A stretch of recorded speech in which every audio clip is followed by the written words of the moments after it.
Чарлик, мы вообще-то с игрушкой играли. Я тебя снимаю как веселую собаку. Не грызаку.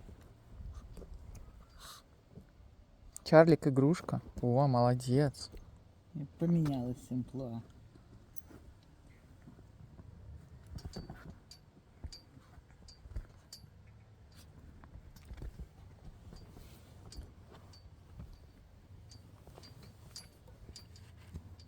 Ну да, щипчики же вкуснее.